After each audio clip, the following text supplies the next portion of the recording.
Laços de família fortalecidos pela reencarnação e quebrados pela unicidade de existência. Os laços de família não são destruídos pela reencarnação, como pensam certas pessoas. Pelo contrário, fortificam-se e estreitam-se. O princípio oposto é que os destrói. Os espíritos formam no espaço grupos ou famílias unidos pelo afeto, simpatia e semelhança. Esses espíritos, felizes de estarem juntos, procuram-se. A encarnação só os separa momentaneamente, porque, após sua reentrada na erraticidade, reencontram-se como antigos amigos no retorno de uma viagem. Muitas vezes até se acompanham na encarnação, na qual são reunidos em uma mesma família ou em um mesmo círculo, trabalhando juntos para o mútuo progresso. Se uns estão encarnados e outros não são menos unidos pelo pensamento. Os que são livres velam sobre os cativos. Os mais evoluídos procuram fazer progredir os retardatários.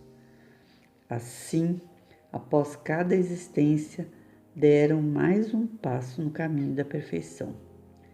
Cada vez menos apegados à matéria, seu afeto é mais vivo, justamente por ser mais depurado, por não mais ser perturbado pelo egoísmo nem pelas nuvens das paixões. Eles podem, então, percorrer um número ilimitado de existências corporais, sem que nenhum golpe fira seu afeto mútuo. Entenda-se que se trata aqui do afeto real, de alma para alma, o único sobrevivente à destruição do corpo. Porque os seres que só se unem movidos pelos sentidos não têm nenhum motivo para se procurarem no mundo dos espíritos. Apenas os afetos espirituais são duráveis. Os afetos carnais extinguem-se com a causa que os fez nascer. Ora, essa causa não existe mais no mundo dos espíritos, ao passo que a alma existe sempre. Quanto às pessoas unidas pelo único móvel do interesse, na realidade não significam nada uma para a outra. A morte as separa sobre a terra e no além. A união e o afeto que existe entre parentes são o indício da simpatia anterior que os aproximou. Disse também, falando de uma pessoa cujo caráter, gostos e inclinações não têm nenhuma semelhança com os de seus próximos, que ela não é da família. Dizendo isso, enuncia-se uma verdade maior do que se acredita. Deus permite, nas famílias, essas encarnações de espíritos antipáticos ou estranhos, com o duplo objetivo de servir de prova para uns e de meio de avanço para outros. Assim, os maus melhoram pouco a pouco com o contato dos bons e com os cuidados que recebem deles. Seu caráter suaviza-se, seus costumes depuram-se, as antipatias apagam-se. É assim que se estabelece a fusão entre as diferentes categorias de espíritos, como na Terra se estabelece entre as raças e os povos. O temor do aumento indefinido do parentesco em consequência da reencarnação é um temor egoísta e prova que não se tem amor suficiente para transportá-lo a um grande número de pessoas. Um pai que tem vários filhos ama-os menos do que se tivesse um só? Mas que os egoístas tranquilizem-se, pois esse temor não tem fundamento. Um homem que tenha tido 10 encarnações não se segue que encontrará no mundo dos espíritos 10 pais, 10 mães, 10 esposas e um número proporcional de filhos e de novos parentes. Lá não reencontrará senão os mesmos objetos de seu afeto, os que foram ligados a ele na terra, tanto sob nomes diferentes quanto, talvez, sob os mesmos nomes. Vejamos agora as consequências da doutrina da não reencarnação. Essa doutrina anula necessariamente a pré-existência da alma. Sendo as almas criadas ao mesmo tempo que o corpo, não existe entre elas nenhum laço anterior. São completamente estranhas umas às outras. O pai é um estranho para seu filho.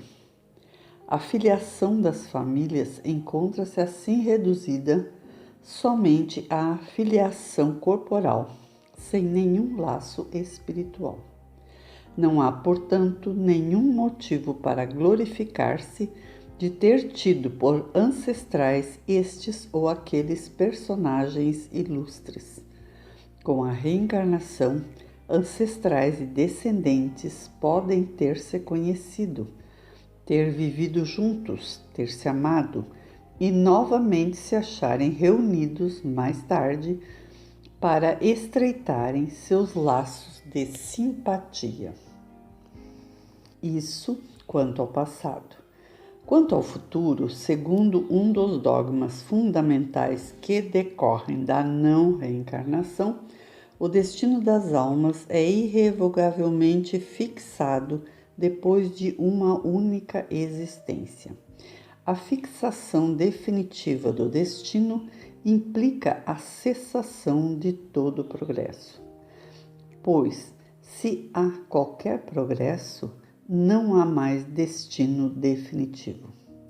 Conforme elas tenham vivido bem ou mal, vão imediatamente para a morada dos bem-aventurados ou para o inferno eterno.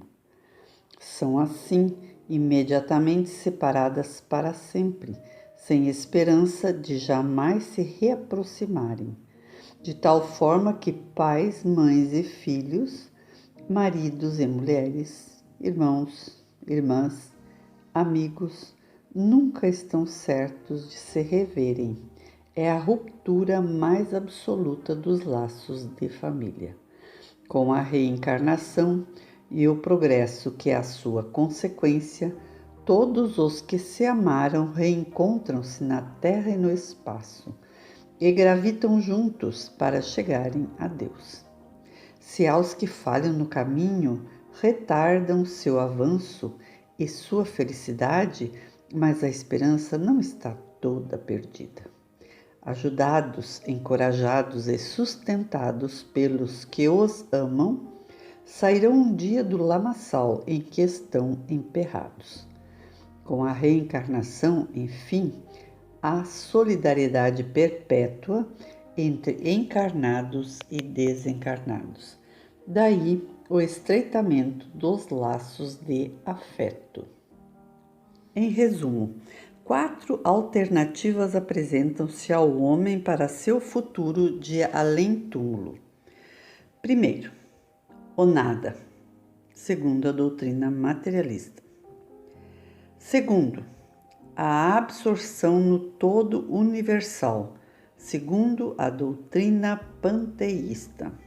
Terceiro, a individualidade com fixação definitiva do destino, segundo a doutrina da Igreja. E quarto, a individualidade com progressão infinita, segundo a doutrina espírita. Segundo os 2 primeiros, os laços de família são rompidos após a morte, e não há nenhuma esperança de reencontro. Com a terceira, há a chance de se rever, desde que se esteja no mesmo meio, e esse meio pode ser o inferno ou o paraíso. Com a pluralidade de existências, que é inseparável da progressão gradual, há a certeza da continuidade de relações entre os que se amaram, e isso que constitui a verdadeira família.